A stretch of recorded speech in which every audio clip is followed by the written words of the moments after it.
या ठिकाणी ओम्स लॉच्या नियमाची पडताळणी करणार आहोत, बरोबर आहे. तर ओम्स लॉच्या नियमाची पडताळणी करीत असताना त्याची आपण अशा पद्धतीने जोडणी केली. कशी केली जोडणी?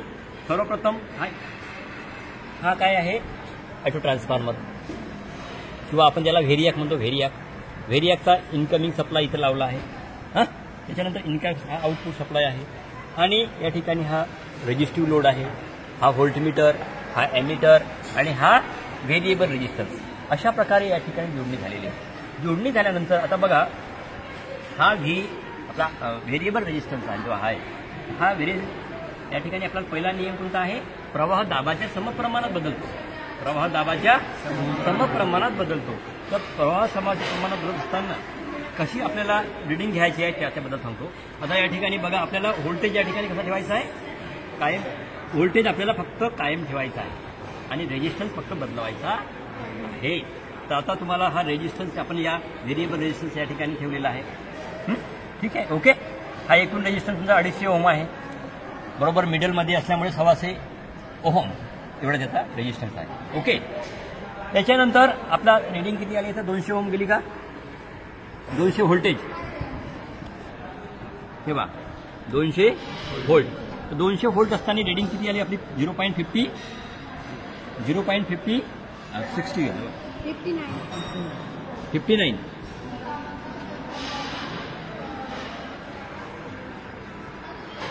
0.59 एम्पियर. ठीक आहे. आता आपल्याला रेजिस्टन्स काढायचा आहे. रेजिस्टन्स काढायचा आहे आपल्याला की R = V भागिला I.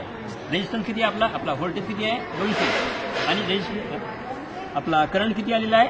0.59, बरोबर आहे. 59 हां करा 0.59. R = किती आले आता आपल्याला? 338.98 म्हणजे 339. ओके. अशा पद्धतीने पहिली रिडिंग झाली, ओके. आता दुसरी रिडिंग घेऊया आपण.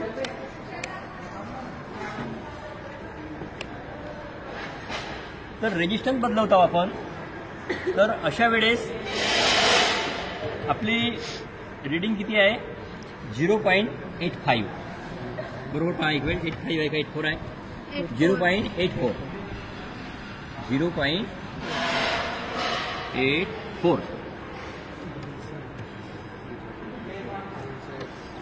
हां. त्याचं रिडिंग हे किती आला आपला? 238.09 म्हणजे 238 एम्पियर, ओके. अशा पद्धतीने आपण या व्हेरिएबल केले. परंतु आता काय म्हणतो त्याला आपण? फिक्स रेजिस्टन्स करायचं आहे आपल्याला या ठिकाणी.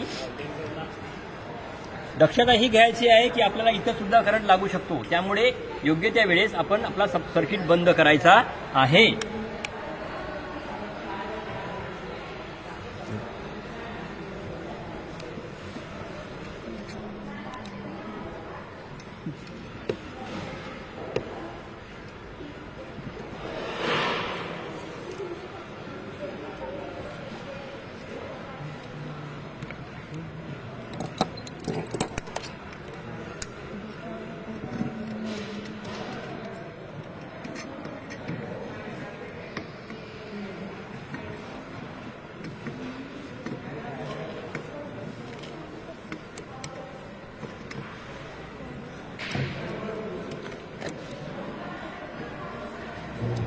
राईट करायचा याला.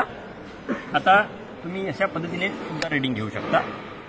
ठीक आहे. आता आपण व्हेरियाक करतो. काय व्हेरियाक म्हणजे व्हेरिएबल रेजिस्टन्स आपण त्याला कमी जास्त करतो, ओके. आता तुम्ही रिडिंग घ्या, शेवटची रिडिंग. आता पहा, रेजिस्टन्स काय झाला? जास्त झाला. त्यामुळे आपला हे काय झाले? डीम आले, बरोबर आहे. रिडिंग किती येते पहा?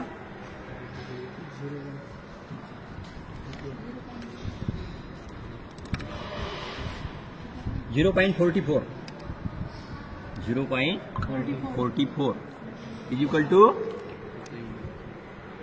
0.44 एम्पियर आहे. इज इक्वल टू रेजिस्टन्स किती 454.54. हे काय ओहम मध्ये रेजिस्टन्स. ठीक आहे बेटा. आता बघा 454.54 वेळेस किती एम्पियर आला आपला 0.44. ओके. 238 वेळेस 0.84 आणि 339 वेळेस किती आला आपला 0.89.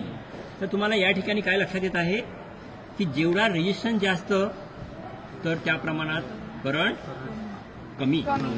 रेजिस्टन्स जास्त आणि करंट कमी.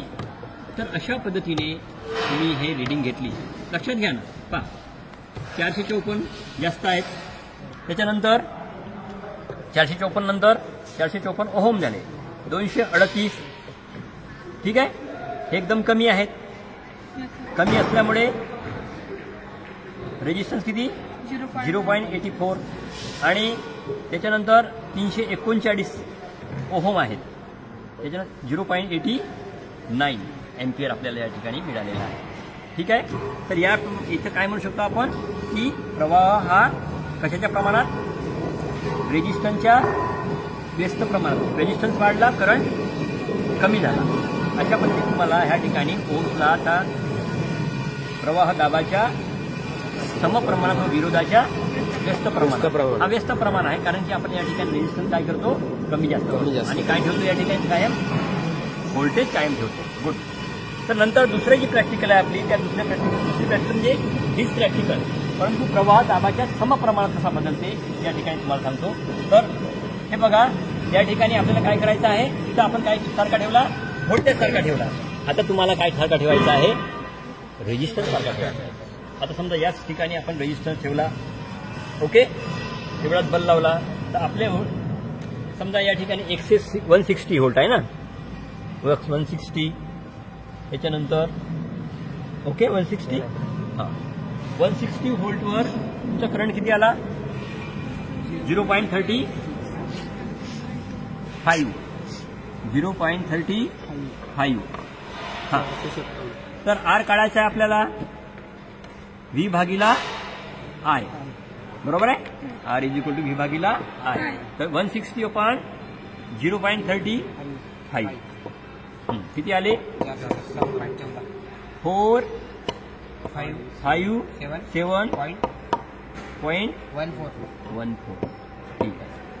ठीक आहे. अशा पद्धतीने हा काय झाला तुमचा ओहम झाला. ठीक आहे.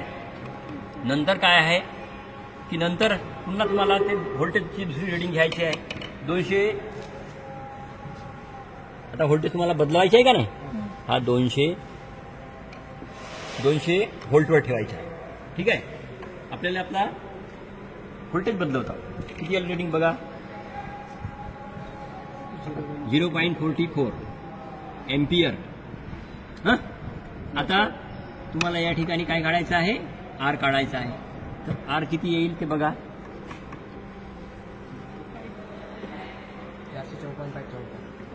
454.54.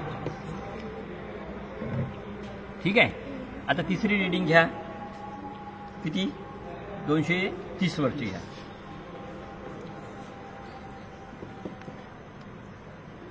230 व्होल्ट. याला व्हेरिएट करा असं याला 230 थोडा इकडे घ्या. ठीक आहे बेटा. 230 वर किती 0.50 एम्पियर. आता तुमचा रेजिस्टन्स किती येईल बेटा 460. तर आपल्याकडे हा आपण एसी मध्ये काय करत आहोत आपण एसी मध्ये याचा काय करत आहोत प्रूव्ह करत आहोत सिद्ध करत आहोत ना एसी मध्ये. तर डीसी मध्ये एकदम एक्झॅक्टली आपल्याला मिळते परंतु एसी मध्ये अशा पद्धतीने आता आपल्याकडे डिजिटल हा मीटर आहे हा आपल्याकडे एनालॉग मीटर आहे त्यामुळे एनालॉग म्हणजे थोडासा प्लस मायनस होते परंतु आपली जी रेंज बरोबर आहे का नाही पहा आपल्याला जो रेजिस्टन्स जवळपास या ठिकाणी सारखाच मिळाला का नाही जवळपास फक्त एम्पियर आपल्याला डिजिटलमध्ये असल्यामुळे बरोबर मिळाला परंतु हा व्होल्टेज जसा आपला काय एनालॉग आहे किंवा डिमरच्या माध्यमाने किंवा त्याच्या माध्यमाने, त्यामुळे तो कमी जास्त आहे. परंतु तुमचा जो रेजिस्टन्स आहे हा रेजिस्टन्स बरोबर सारख्या प्रमाणात या ठिकाणी आल्याचे आपल्याला निदर्शनास येत आहे. तर अशा पद्धतीने या ठिकाणी तुम्हाला काय दिसत आहे, या ठिकाणी विरोध कायम असताना आपण काय करतो, पहिल्या प्रॅक्टिकलमध्ये विरोध कायम असताना प्रवाह दाबाच्या समप्रमाणात बदलत आहे. लक्षात घ्या.